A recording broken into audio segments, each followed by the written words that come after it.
And when you end up getting signed by WWE and going to NXT, do you think it was it helpful for you to have done the Indies for a while and to kind of got experience before going to NXT?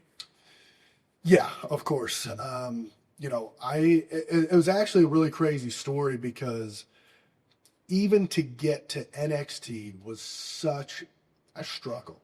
It was, I mean, that alone, and I tell guys this now, just getting to the WWE is such a hard road to travel there. In fact, I did a paid tryout very early on. My whole goal the whole time was get to WWE.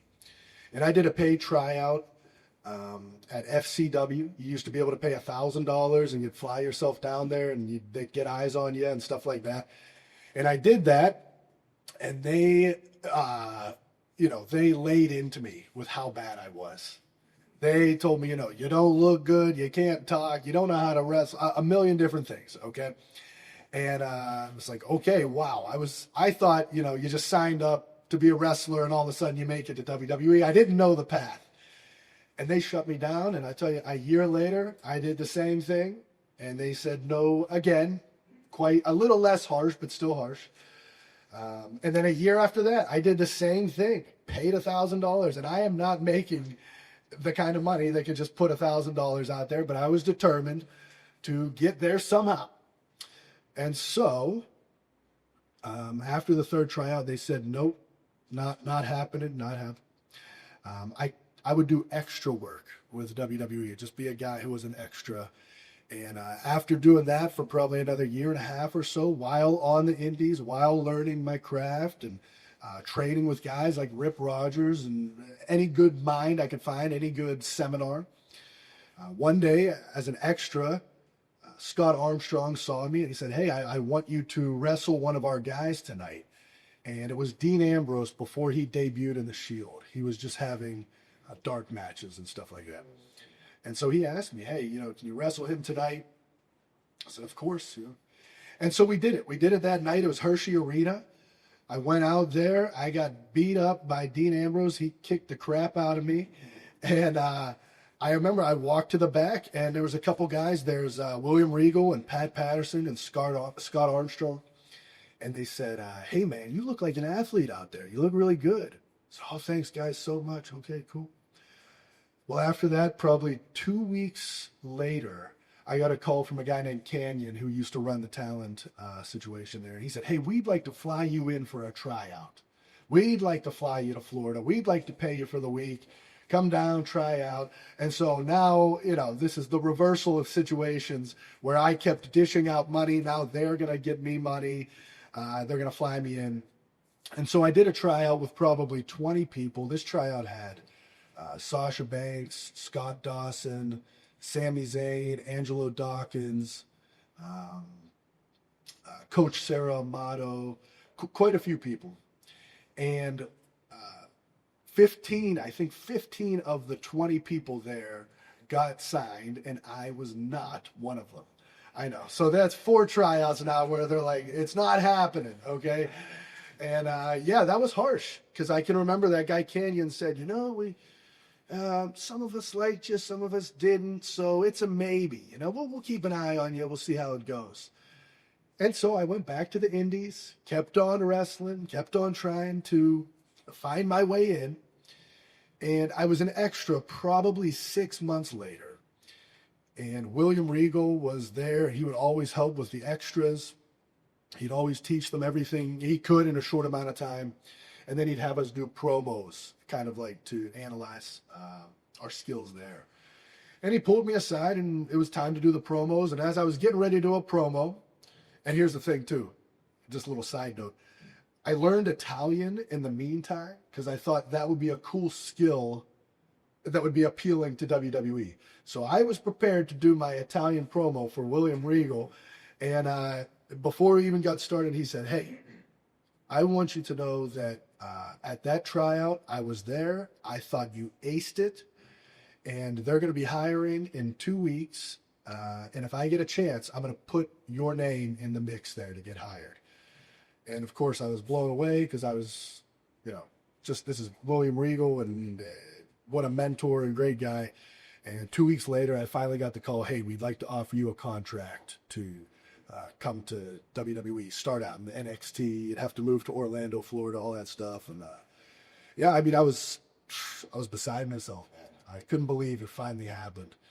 And I could remember, I think, FaceTiming my dad, being like, Dad, it happened. And, you know, and my mom was freaking out in the background, crying and stuff. So, yeah, great moment, but a serious journey just to get your foot in the door of WWE.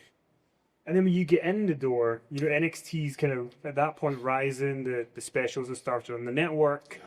You can feel things are starting to change. Yeah. Was there a moment when you got there where you thought, this is really hot, this product? Was there a moment where when you got to NXT, and you started working there, was there a moment where you guys figured that, because there's a point where the main roster were starting to take notice of NXT. Yeah. I think it was the WrestleMania 31 weekend where there was a house show of the weekend of it, and Vince came to watch it. Yeah. But I feel like in 2015, NXT was starting to almost get us talked about as the main roster. Yeah. Did you feel that? Yeah, you know, I can remember, what was their first, maybe NXT Takeover. When that happened, it was like, oh, this is a new cool thing going on here. And I wasn't there quite yet.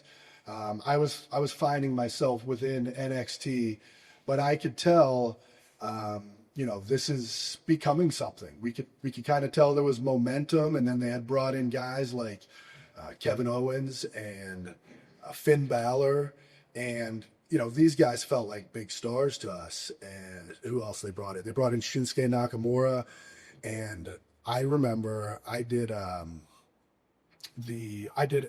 NXT here in London, and that was my debut. And even to get to that point was a crazy, you know, just a crazy ride just to get to that point.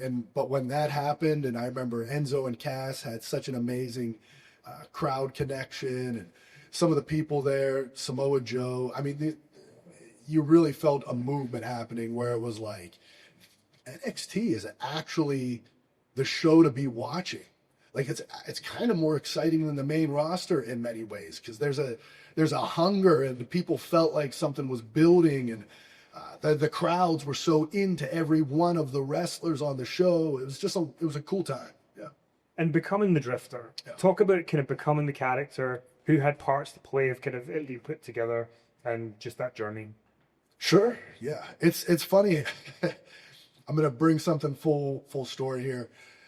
When I got to NXT, after a while, nothing was really happening for me, so to speak, okay? They weren't using me. It didn't feel like I was progressing. But I had this idea, this vision for a character. I called him the Judge, Elias Sampson, the Judge. And I thought, you know, I'd be real mysterious, walk around with a guitar. I even had like a hat, maybe even a big trench coat. I just kind of like sit in the shadows, wouldn't talk much. This was my vision for the character. And guy, the head coach of NXT at the time, was like, hey, put this all in a package for me, bring it to me, and let's talk about this. He kind of seemed to be excited about the idea.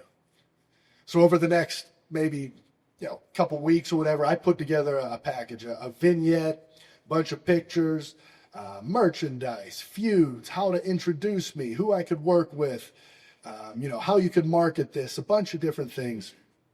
And I brought it to him, and he said, you know, hey, yeah, this is really good. This is really good. Oh, wow, you really put your time and effort into this. I says, yeah, of course.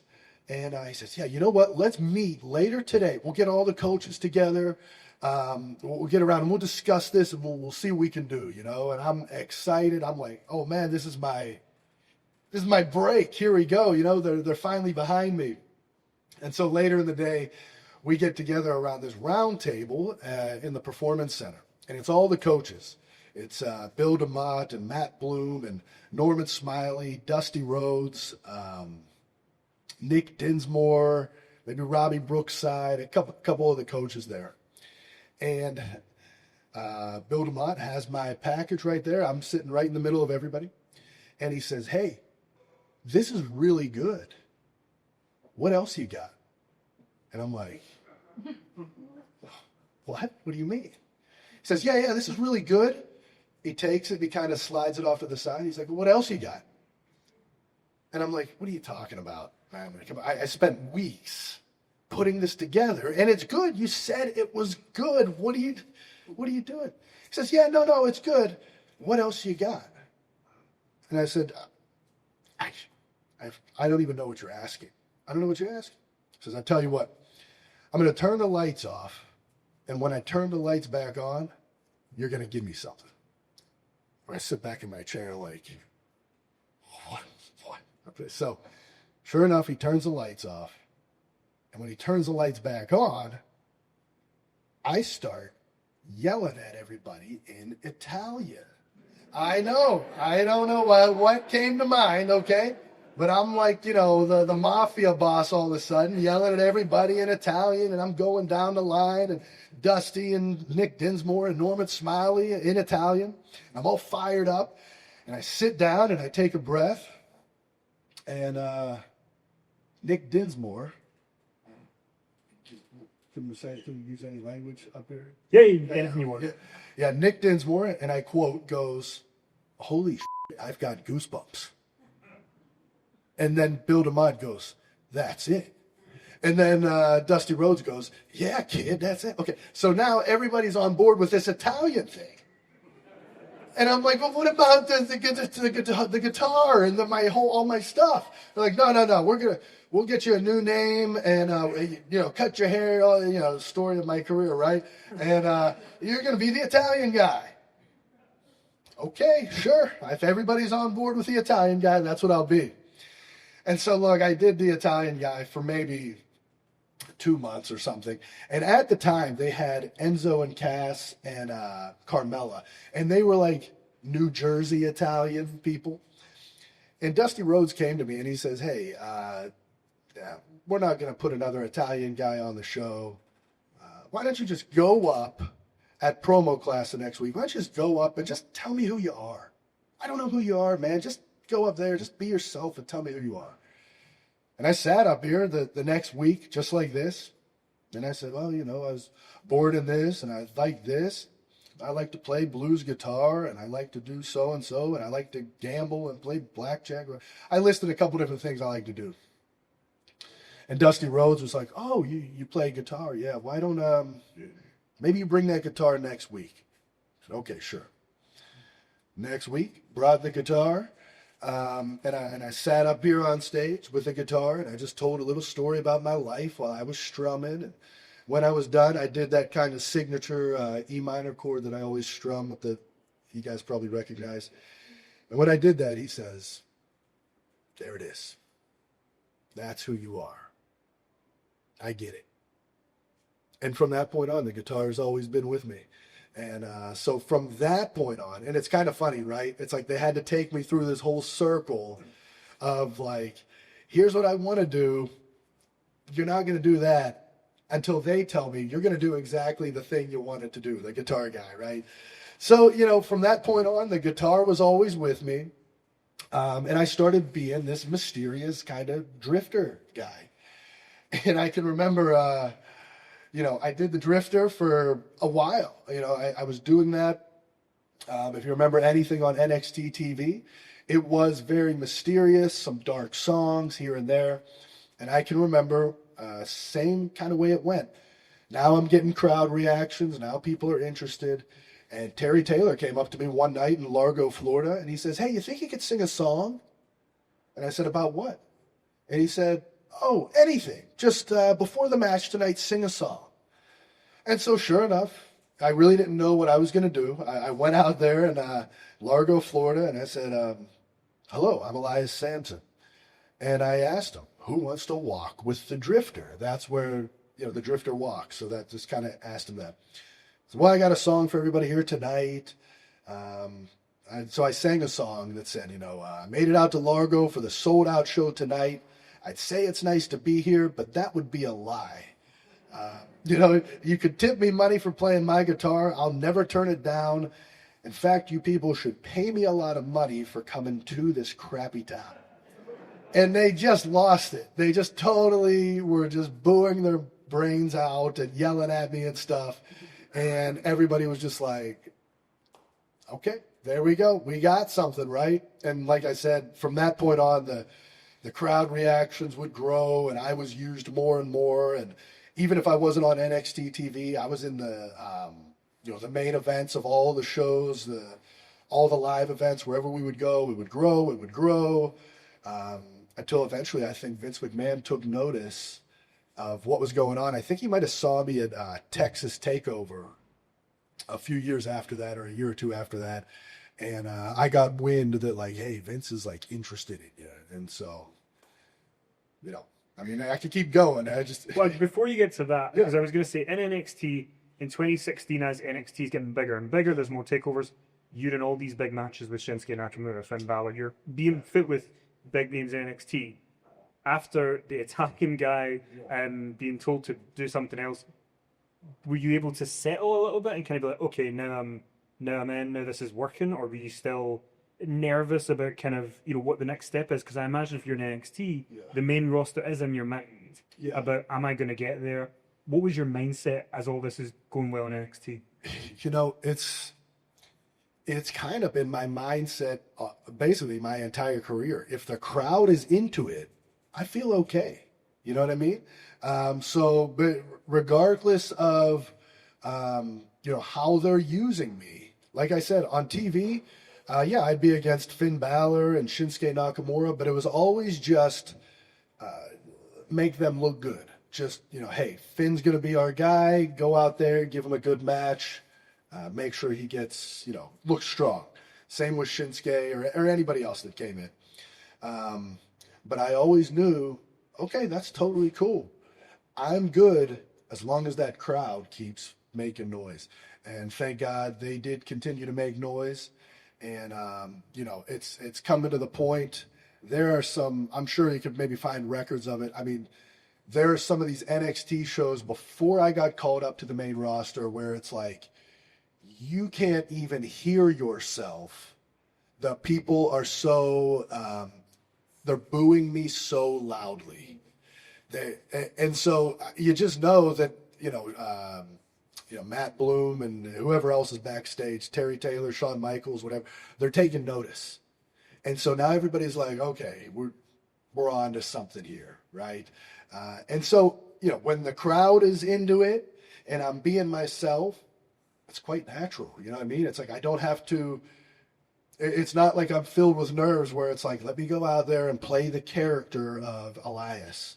Let me go out there and like get into the right mindset of who Elias is and then go out and, you know what I mean? It's like just kind of me being sarcastic, having fun, poking fun at whatever city or sports team or the crowd or the wrestler, whatever it is, and saying my catchphrase, and it was just, was catching on, and I felt good about it. And you say that, I guess the takeover in San Antonio in 2017 was where Vince, you found that he was interested in it. Because I was going to ask you, when you're in NXT, is anyone aware of, is Vince watching? Is he, like, what's the kind of vibe when you're in NXT about that? Yeah. Well, it's one of those things they like to, like, almost scare you with. Hey, like, Vince could be watching at any point. You know what I mean? We'd be, like, practicing, and there'd be, like, cameras. And they'd be like, hey, you never know. Like, at Stanford, he's got, like, a TV set up where he could just watch this at any time. So there was kind of this, like, weird idea that he's always watching, right? And for all we know, he was. I have no idea. But, like, I can remember as I got close to getting called up, I can remember guys like Matt Bloom being like, hey, don't do anything crazy in your match tonight. You might be having some important stuff coming up. But, hey, just watch yourself here. Don't overdo it, man. It's like they start giving you little hints without saying something's going on here. And so, as far as like Vince, I never had any contact with him or anything. I did know he was at that event in 2017, Texas. He was there. And again, I remember the crowd being like super vocal, booing me that night against Apollo Crews it was. So, yeah, that was the first time I got wind that like Vince liked what he saw right there, man. He, keep it up, good work, And once you have that, it's like, oh man, is something about to happen? Is this really happening, And in NXT, working for Triple H, working under Triple H, when I guess from the beginning when you got there, he's trying to build this thing. He's trying to make something that's making some noise while the main roster's going on. What was it like working with him when he was trying to kind of keep making NXT bigger and bigger? Man, he pulled me aside early on when I started catching on. And I can remember he gave me like a little catchphrase that maybe I'll use down the line. But he pulled me aside and he said, there was a line that they had written called, "What it needs is what I am." And essentially, Hunter came and he says, "Hey, what this business needs is what you are." Because at that time, there was nobody doing that. Everyone was, and that they were amazing, but Sami Zayn was like a wrestler. Shinsuke Nakamura, the Japanese wrestler, Finn Balor, the wrestler, and they were all wrestlers in their own right. And then there was me. It was totally different. He sings a song, he walks with a guitar, he wears jeans. When he wrestles, it stood out as something different. And he caught on to that right away. And he would always say, "This is a main roster act. This is main roster stuff." I don't know if that was his way of saying, I don't want to use you on NXT. But he would always say, as a main roster act. And that's when I really felt like everything really clicked as far as presentation on stuff like that. But as far as Hunter goes, we had always got along. We were always able to connect in some fashion, whether it be wrestling or as wrestling fans, because he's a huge wrestling fan. And I knew his career being a fan myself, so we could always connect in some way there. And then just as far as being a part of kind of his NXT, I always felt like we had kind of a connection in that right as well. So. And then you get called up right after WrestleMania 33 in 2017. How does it happen? Vince is interested. Yeah. Tell us about the call-up. It was after an NXT taping. There was a period of time where I had thought it was about to happen, but it didn't happen. And they had written me off TV, off of NXT TV. And so I thought, oh, it's going to happen. Then they called me to NXT TV, and I'm like, what? There's a little period of time here where I wore a mask in NXT as El Vagabundo was the character, the Drifter in Spanish. And I was literally exactly me, but wearing a mask. And I acted like I was, Spanish or whatever. And I did that for a little while. And then one day, after one of the NXT tapings, all of us were hanging out. Everybody's there. Hunter's giving his post-show speech. And he says, "Oh, just one other announcement. Elias Sampson, you got to drift your ass to Monday Night Raw." And everybody was like, yeah, everybody was celebrating for me. It was a really great moment. And I was just like, wow, it's happening, here we go. And sure enough, I go home and find my travel, Monday Night Raw the next week, wherever we were, New York or something.